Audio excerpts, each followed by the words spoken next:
Hey, young world, we're back here once again on Crate Diggers. My name is Verbz, and I'm here with Steez. And we've got another banger for you today, a 12-inch single from the absolute legends. Come on, man. NERD, the Neptunes, what you want to call them, Pharrell Williams, Chad Hugo. We got Provider today on Crate Diggers. Let's go. Let's go.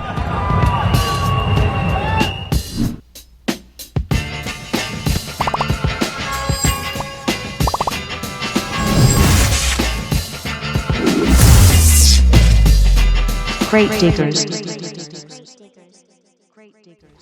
Okay, so let's do a little quick re-examination of this cover here. Yeah, look at that bad boy. We got Provider from In Search of, NERD. This is coming out in 2001. Honestly, I love the single design. I feel like they smashed this shit. It looks hella good. Yeah, they had a cool band identity. Yeah. Mm-hmm. It was, 2001. We're coming after... Let's do a little history dive on some NERD. Here's something I learned recently. They were originally, Chad and Pharrell were in a crew with Timbaland and Magoo at one point. Never did music or never came out, but apparently this was true because these are all Virginia dudes. Mm-hmm. So crazy that you'd have that insane pairing of producers together or trio of producers and a funny ass rapper with a funny ass voice, and then they link up obviously with Virginia rappers. Yeah, you're right about Alice that. And Pusha. There you go. So NERD is this like fusion of hip hop and rock that happens in 2001.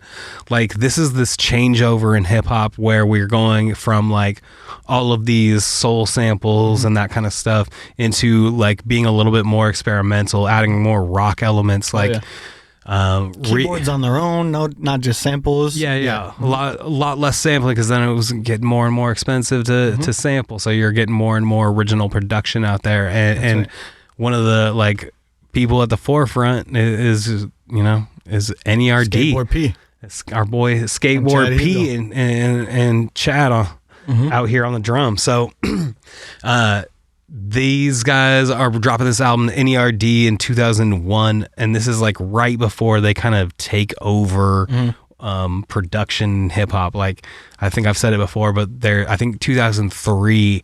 Something like 60 to 70% of the songs on the radio were produced by the Neptunes. So absolutely insane. Like that's a different type of prolific. Yeah, like just absolutely crushing that moment in time. And this is after, Noriega's Super Thug and, when he's a kid, he does he writes the verse for Rex and Effect's Rump Shakers. Yeah. He's got a history since he was 17, 18? Yeah, I mean, like these are two dudes who met in like middle school band camp, bro. Like that's so funny. That's the one time at summer band camp, two incredible people got together and changed music history. Yeah, changed music. This is coming out at a time where it's like hip hop is changing, but also like I said, infusing a little bit more of this rock. This is on the beginning of this rap rock fusion era. Yeah. Although Ice-T had done things earlier, this is kind of like when that becomes more solidified and goes forward. And I really loved the sound that was coming out that they were making at the time. All the production was incredible and super unique. Yeah. And you just didn't have, like they had certain sounds like, could you bling like the Neptune sound? Their keyboards are crazy, especially their drum sound too. You could always recognize, we might even hear it in one of these songs, but you'll hear that Neptune snare. Yeah. And the Neptune snare and the kick drums that they have are so separate from what the beat is doing. You notice them by themselves, those Neptune's drums, and I think they're still going. Yeah. You can still hear the Neptune sound throughout, and I mean, I think the number one guy I think they influence is Tyler, the Creator, 100%. And his sound changes. He's talked about it. Yeah. Head over heels, like it just changes. Like does a 360 when he meets Pharrell, and he's given this. I remember he was given some massive life advice to stop being so cool, and do your sound, do yourself, make sounds that are authentic to you. And and from the beginning, without sampling, Neptunes were able to capture what they wanted to do and their sound, and even more so on their own. They were kind of punky, but then they did this other thing too, like Run to the Sun and things like that. Like that's like a soulful, beautiful record. So they kind of touch everywhere. And this will be another phase of where they touch. It was just kind of like a Western folk, sampley. Well, and then it almost has like some like little bossa nova sounds and a little switch up towards the end. A switch up to bossa nova. Provider is such a cool song. Like it sounds like a music video. Like I already wrote the music video in my head for this song long before I ever saw the video. Actually, the video is interesting too. Video's got Brad Renfro in it, R.I.P. One of those like teen beat guys who was in like Tom and Huck with Jonathan Taylor Thomas in the 90s and stuff. He's also in Ghost World and stuff. So Brad Renfro's in the music video. But it sounds like a music video. You can see, like the lyrics are painting a picture here of somebody. It's a fantastic story song. Like, riding through the hard times to try to make a better life. So, it's kind of his metaphor as like an artist, but as well, not just an artist, but like comparing that to like, what would the badass movie star version of that be if I could compare myself to like why I got to be on the road, doing what I got to do to get the job done, to pay the bills, to make sure it's taken care of. It's one of those like, pointing towards the grit of a man, it's that type of shit. So, I always loved the song. I felt like it was such a cool, take on the music, also so different than so many things they were doing. They have Lap Dance and Rockstar. Yeah. Those are fantastic singles, and they let you know exactly who the fuck they are. And then this is a single, which is a story song. Like I said, it's got this metaphorical thing going on about a kind of a movie character going through. You'll see. Yeah, the scene. Before we get into it, though, I just want to make sure that we shout out our drink sponsor. That's right.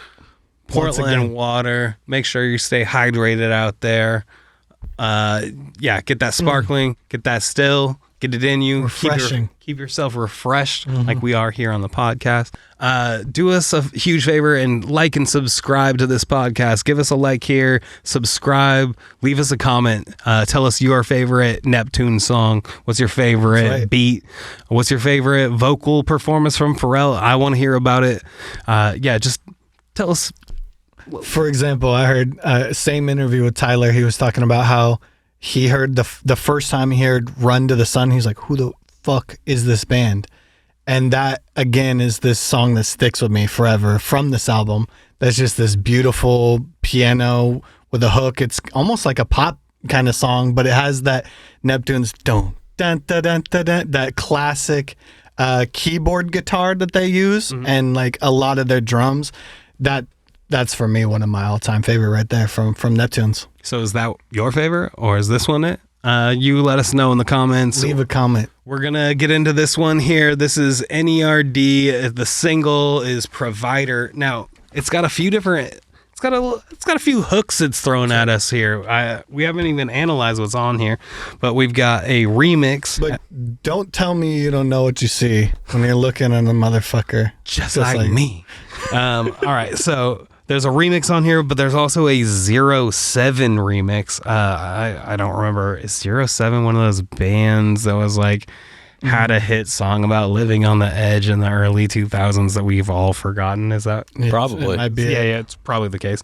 Anyway, either that or it's some cool DJ that I should know. Anyway, there's a remix instrumental on here, so we'll maybe give a little taste of what's on the single. Yeah. But we're gonna start with the album version. We queued it up ahead of time because I didn't want to look dumb.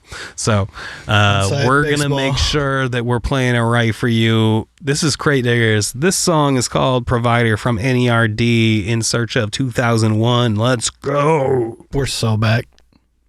Woke up, I had the same clothes on I had on last night. I had this Rockin' Rudy's shirt that I got in Missoula, Montana. Shout out the record store. It was the craziest goddamn record store I ever saw. We are broke. We're broke. Damn. That's fire though. Gotta get my ass out. Gotta get my ass out. I went to see what my friend was talking about. Drugs. Cocaine will get you clout. My mama said it's trouble. Classic ad libs. But I went to high school. I love this tone that he's hitting here. This. Yeah. He's like not. He doesn't always start there. He's usually low in songs like Happy and stuff. Get pulled over by the man. I just wanna make her Hold your hand. There's simplicity in the lyrics, and it hits. Yeah. You like knowing what he's gonna say. It's a master, right? Like it's he's saying those cliche lines because they're cliches for reasons. They're the lines you gotta say. There's nothing better than the 2 times he delivers the "I love you." Gotta face the streets tonight. You say you don't want me to go, but I have to. Please don't. The drum sound is incredible. It has right? Yeah, there's just something so it's like it's bright, but it's throatier than that. You know what I mean? It's not just sharp. And we're building to something, you know. Before Johnny Law. I don't need a ticket, No one ever got one. He pulls me over, he I gon' feel my I shotgun. love it. He's building this energy through the verse. like this road, I don't know where I'm at. I don't Wanna be another cocaine story. Will I find my sanity where I find my glory? He doesn't write like this at all either. These are not like other Pharrell songs. It's also not a dance song. It is meant to be something you're riding in the car to. Like this is riding. It's just like pushing the beat either. It's not like a hip hop like straight up riding beat. But he's gonna Real be simple. bossa nova too. Yeah, okay, let's switch up. Let's switch it up. Someday, Be over. The feel good break. raise a family, I'll get a job. And I'll be a voter. I love saying voter. Singing song English. Wait, are those the happy claps? Got happy clap. He loves that the rim stick.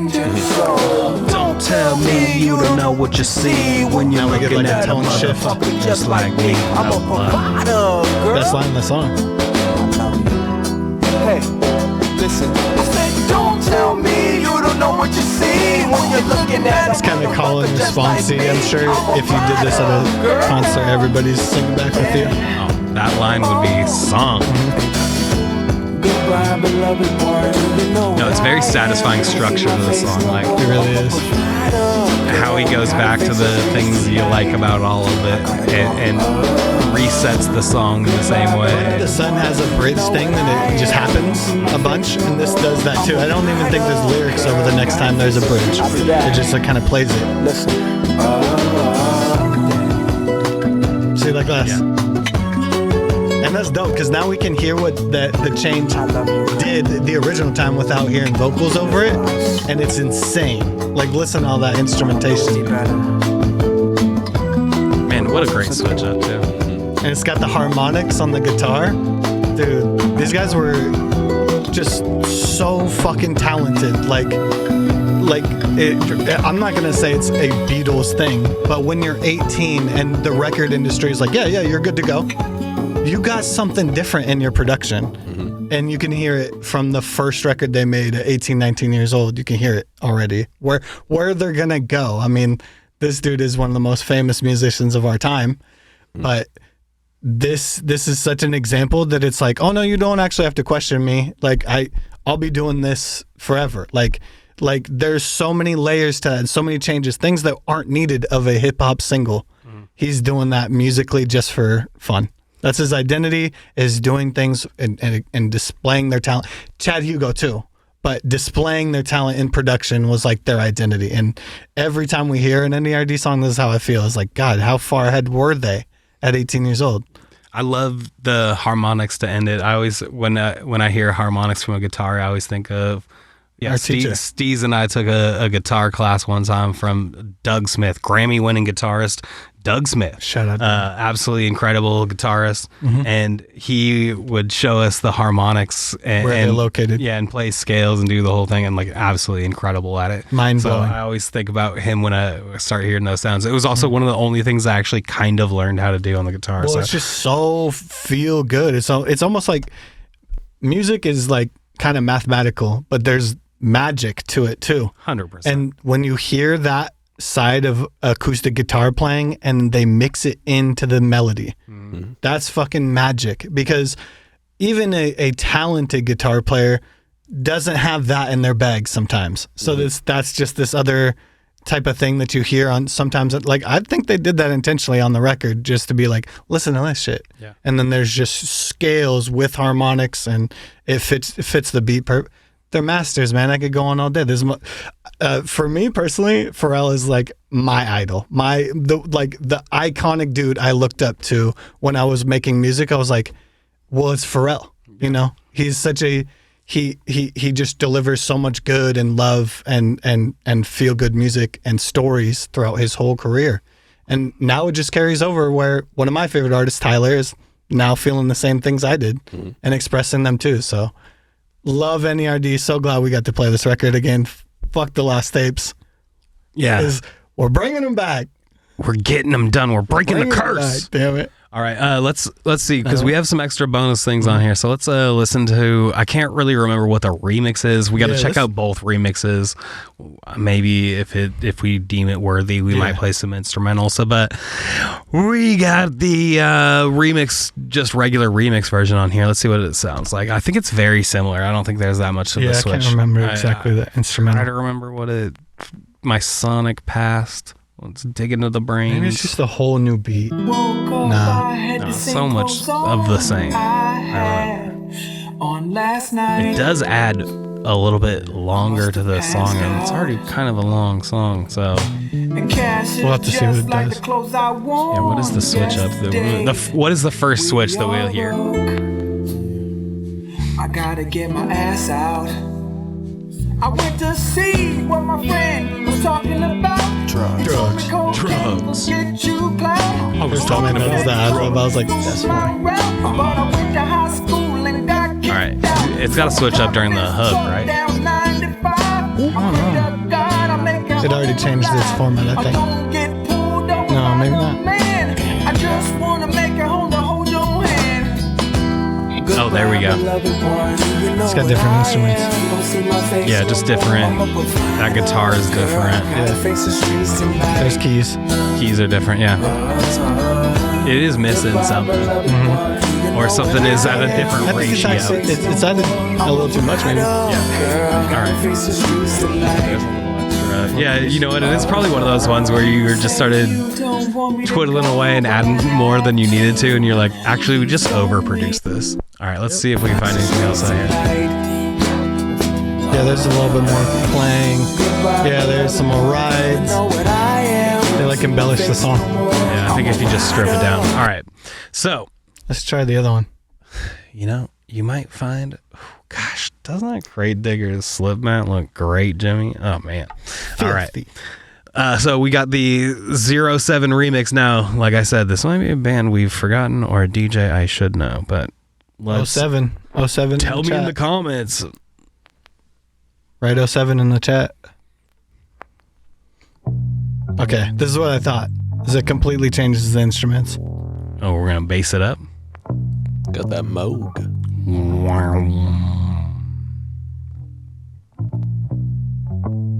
Okay. You got my ear. We're listening. I'm judging you.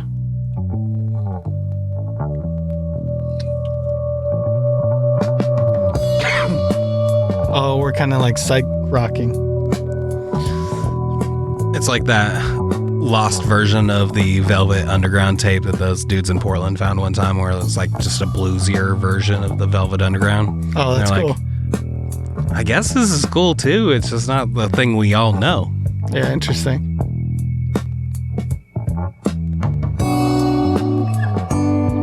Taking its sweet ass time getting into it, but we're adding some guitar. We're adding a little Western. I think they like had to establish all this new instrumentation. It's like if they hung out with the Gorillas for a day. Yeah. Do you think they're gonna have to drop everything out to like bring in the vocals? Or are they just gonna go? Yeah, it's like. Well, I mean, they know the chords. Easier to remix your own shit when you know the chords. Well, I mean, the 0-7 now. Oh, true. Yeah, this is 0-7. Dying over here. I gotta get my ass out. Yeah, that's the same vocal take. Some Doors keys. What's a delay? There's a little America to it. Oh, that's America's guitar. Some jangly guitar from America. The only other thing I remember Vinyl Dogs. Right. I like this, like just being able to own this other separate version I've never fucking heard before. Oh, okay, it's gonna build up. It kind of changes the genre a little bit. Definitely the Gorillas comment definitely is where I'm getting some of that energy in. He's just not happy. He's feeling sad. We got sunshine. We're gonna echo him out too. Night. In a bag. All right, so that was NERD Provider. That's pretty sick. I'm enjoying what we found on this one, but I mean, come on, album version, that's the one. Let's talk about it, Steez. There's only one scale in the entire universe that matters, and that scale is boppability. Boppability. We're gonna throw extra echoes and behind that one. Jimmy's edit is gonna. So glad this episode doesn't come out in 2 days. Thank you, Jimmy. No, this one. Let's talk about it. Boppability, the scale. Let's talk about it. What is it? High bop. High bop.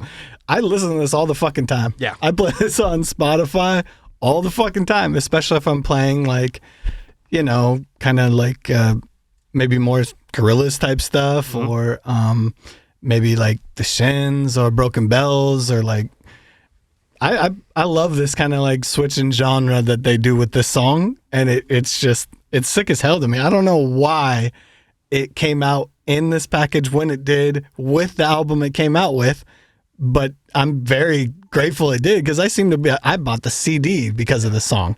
Like I think this is an insanely like original, unique NERD song, and they fucking killed it. So I remember going to Best Buy to pick up this CD in 2001. Yeah. Like I said, I was a huge NERD fan from the beginning. I still have my NERD brain hat from the original days of when it came out. It looks faded. Sometimes kids will see me and be like, "Where'd you get that?" And I'm like, "I'm old." That's what I'm old enough to have got it when it came out. That's how. Anyway, huge fan of this track, of this album, this era, these artists. This is such a cool moment. Also, I just love that this is the third single, and it's so different than the other stuff. It's such a unique sound to it. I love the story song. I love. There's just so much to love about the track. The production is great. Awesome. The bridge is great. Yeah. The drums hit right. Like, what's wrong with it? I don't know. I don't think there's anything wrong with it. So it just doesn't. For what it was probably intended for, is more radio play. It probably didn't do that. But what's interesting is that doesn't really matter, does it? Once you have Lap Dance and Rockstar, probably. And those songs are going to be on like. Those are going to be residual kings forever. They're going to be in movies and all kinds of shit. This would be a great movie track too, honestly. Absolutely. Some dude burnt out waking up in the morning. That'd be a perfect song to play. But apparently in Europe it was like a minor hit. Oh, that's good. But maybe they just have a little different taste over there. Different. Yeah. So I'm a huge fan of it. The boppability is high up for me. Yeah. The remix is less so. The one that's closest to the original version, I feel like, has not enough that's different, but also too much on the track. Yeah. The 07 remix has a little bit more interesting things going on. I feel like it has like my man Jimmy pointed out, a little Gorillaz character to it, and it has a unique approach to the track. But I feel like like the original Oreos, you really can't beat them.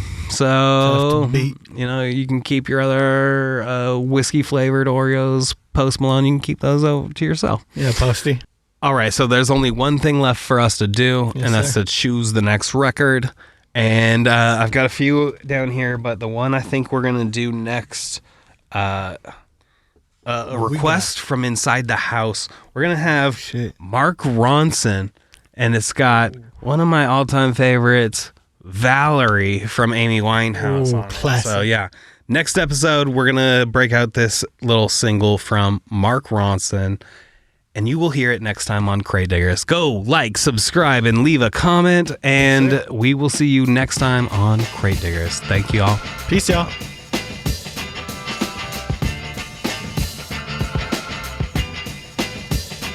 Crate Diggers.